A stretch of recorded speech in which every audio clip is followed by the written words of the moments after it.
একসময় মগেরা তারা কি করত, এই বাংলাদেশে এসে চুরি ডাকাতি রাহাজানি তারপরে অপহরণ থেকে শুরু করে এখনো কুকর্ম নেই তারা না করত।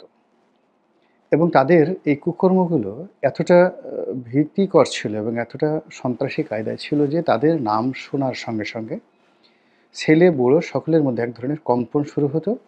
এবং এই যে ছেলে ঘুমোলো, পাড়া জোড়ালো, বর্গি এলো দেশে, এই যে বর্গি শব্দটি মানে ডাকাত যে দেশে এলো, এরকম মা বোনেরা গান শোনাতো। এবং বর্গির নাম শুনলে, মগের মুল্লুকের নাম শুনলে মানুষ ভীত সন্ত্রস্ত হয়ে যেত।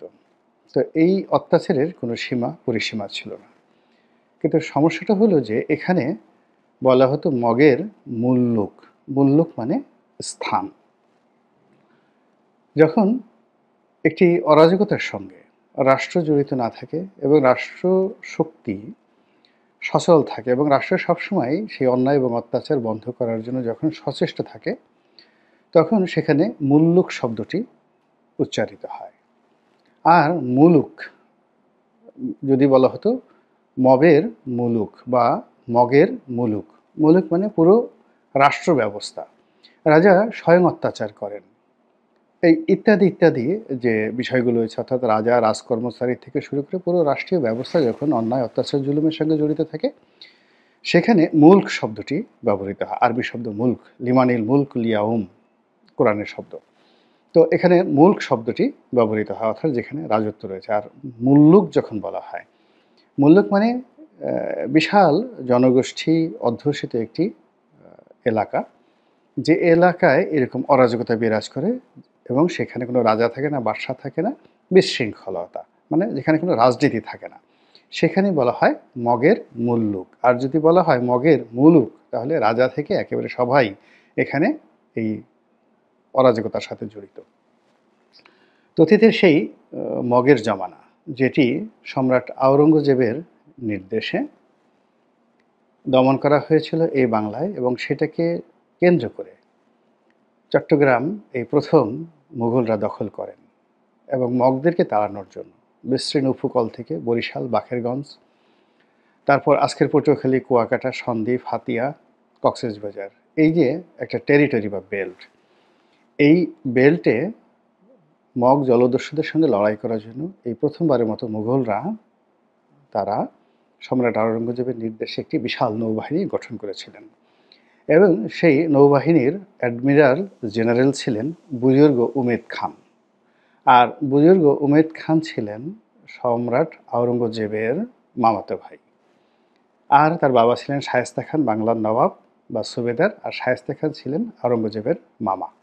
এই হলো মগের মুল্লুকের ইতিহাস। এখন চলমান মবের মুল্লুক সম্পর্কে আসি। এখন আপনি এটাকে মবের মুলুক বলবেন, অর্থাৎ পুরো রাষ্ট্র ব্যবস্থাটাই একটা মবের শিকার হচ্ছে। এখানে রাজা মবের কাছে অসহায়, প্রজা অসহায়, পুলিশ অসহায়, রাজকর্মচারী অসহায়। তাহলে এটাকে আপনি পুরো মবের মুলুক বলতে পারবেন, অর্থাৎ মবের যারা স্রষ্টা বা যারা মব করছে তারাই মূলত এখানে রাজত্ব করছে। আর যদি দেখেন যে না, রাজা নির্দোষ, রাজকর্মচারীরা সবাই চেষ্টা করছেন, আর যারা জুলুম বা অত্যাচারী যারা লোকজন আছে তারা কেবলই দুর্বলের উপর অত্যাচার করছে, কোনো সবলের কাছে যাচ্ছে না, তো এরকম যদি হয় তাহলে সেক্ষেত্রে আপনি বাংলাদেশের চলমান সময়কে মবের মুল্লুক বলতে পারেন, মুল্লুক বলতে পারেন। এখন আমরা বাস্তবতায় ফিরে আসার আগে মব শব্দটি সম্পর্কে একটি যাকে বলা হয়, আমি যতটুকু বুঝি আপনাদেরকে সহজ বাংলায় বোঝানোর চেষ্টা করছি। সেটি হলো কিছু মানুষ, কিছু মন্দ মানুষ একত্র হলো এবং একত্র হয়ে কোনো রকম পূর্ব পরিকল্পনা ছাড়াও করতে পারে অথবা পূর্ব পরিকল্পনা নিয়েও করতে পারে। তারা কোনো বিশেষ ব্যক্তি বা কোনো গোষ্ঠীকে ঘেরাও করে ফেললো, ঘেরাও করে তারা সেখানে তার বিচার করলো, তার প্রতি জুলুম করলো, অত্যাচার করলো, তারপর তার উপর তাদের একটা সিদ্ধান্ত চাপিয়ে দিল এবং তাদের যা পছন্দ, যদি তারা তাদের টাকা ছিনিয়ে নিতে চায়, তার বাড়ি ছিনিয়ে নিতে চায়, তার বাড়ি থেকে তাকে তাড়িয়ে দিতে চায়, তার স্ত্রীকে ছিনিয়ে নিতে চায়, তার কন্যাকে ছিনিয়ে নিতে চায়। ওই অবস্থায় যিনি আক্রমণের শিকার হন, তো তিনি মাহরুম হয়ে পড়েন, অসহায় হয়ে পড়েন এবং বিচার পাওয়ার এবং বিচার চাওয়ার কোনো জায়গা থাকে না। তিনি এতটা অসহায় হয়ে পড়েন যে তার উপর যারা আক্রমণ চালাচ্ছে তাদের সকল দাবি দেওয়া কথাবার্তা তিনি মেনে নিতে বাধ্য হন। এই যে একটা অবস্থা, এটিকে মব বলা হয়, ইংরেজিতে মব বলা হয়। তো একত্র হওয়া, মব মানে একত্র হয়ে কোনো একটা কাজ করা। তো বাংলাদেশে জুলাই বিপ্লবের পর, ৫ই আগস্টের পর এই যে মব, এই মবটি প্রথমে এটিকে বলা হতো মব জাস্টিস। মানে তারা নিজের একত্র হয়ে বিচার করতেন ইচ্ছা মতো।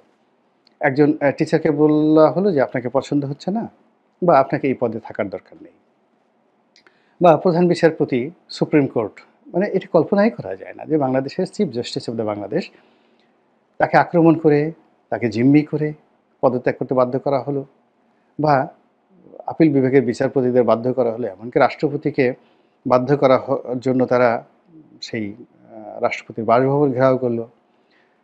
ডক্টর মোহাম্মদ ইউনূসকে বাধ্য করার জন্য, ঘোষণা দেওয়ার জন্য তার বাড়ি ঘেরাও করা হলো, তার কাছে গিয়ে বলা হলো, অথবা তাকে বলা হলো আসেন আমাদের সঙ্গে, এটা করেন, ওটা করেন, ওটা করেন। এবং তাদেরকে সন্তুষ্ট করার জন্য যদি ডক্টর মোহাম্মদ ইউনূস এ যাবৎকালে একটা সিঙ্গেল উফ শব্দ বলে থাকেন, আহ শব্দ বলে থাকেন, হু বলে থাকেন, হা বলে থাকেন, তাহলে তিনিও এই মবের শিকার হয়েছেন।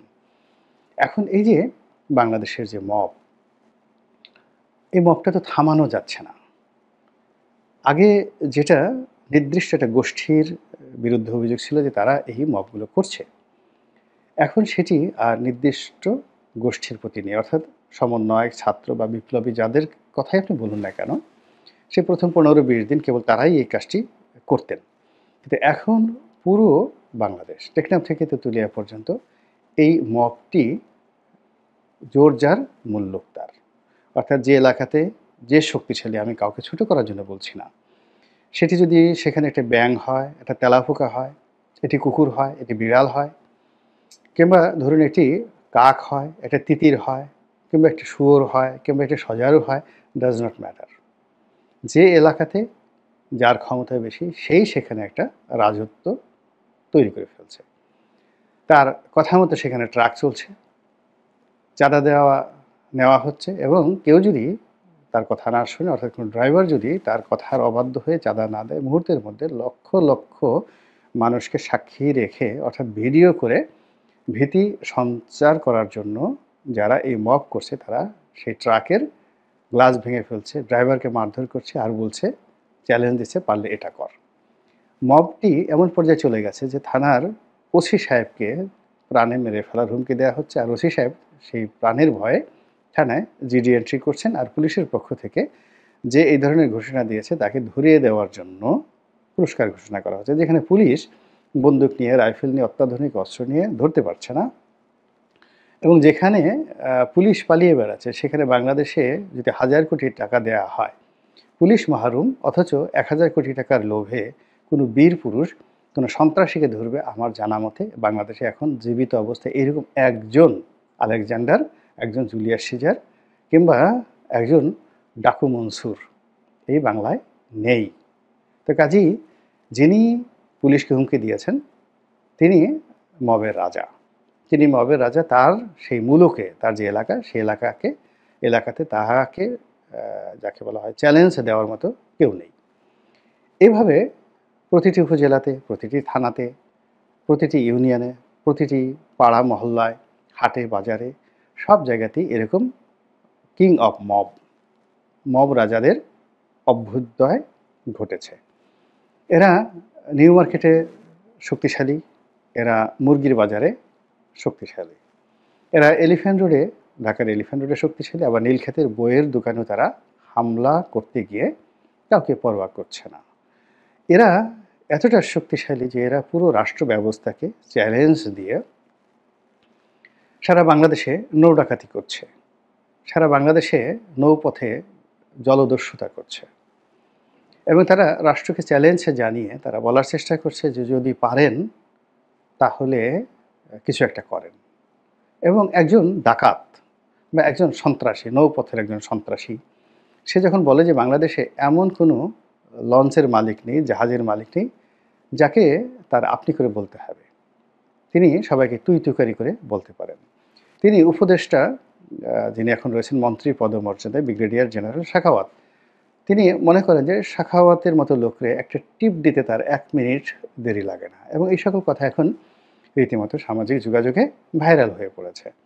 তো এই যে মবের যে মুলুক, এই মুলুকে আমি এটাকে এখন আর মুল্ক বলব না বা মুল্লুক বলব না। এটাকে মবের মুলুক বলব। অর্থাৎ যে যেই জায়গাতে মব তৈরি করে ফেলেছে সেই জায়গাতে তার রাজত্ব সে প্রতিষ্ঠা করে ফেলেছে এবং সেই রাজত্ব দিয়ে কেন্দ্রীয় যে রাষ্ট্র ব্যবস্থা আমাদের, সেই রাষ্ট্র ব্যবস্থার বিচার ব্যবস্থা, সেই রাষ্ট্র ব্যবস্থার পুলিশ ব্যবস্থা, সেই রাষ্ট্র ব্যবস্থার রাজনীতি, সেই রাষ্ট্র ব্যবস্থার সেক্রেটারিয়েট, সব জায়গাতেই এই মবের মুলুকের রাজা, বাদশা, সম্রাট, মহারাজারা রীতিমতো এমন দাপট দেখাচ্ছে এবং এমন চ্যালেঞ্জ ছুড়ে দিচ্ছে, সেই চ্যালেঞ্জ গ্রহণ করার মতো রাষ্ট্রশক্তির কেউ কি আছেন বাংলাদেশে?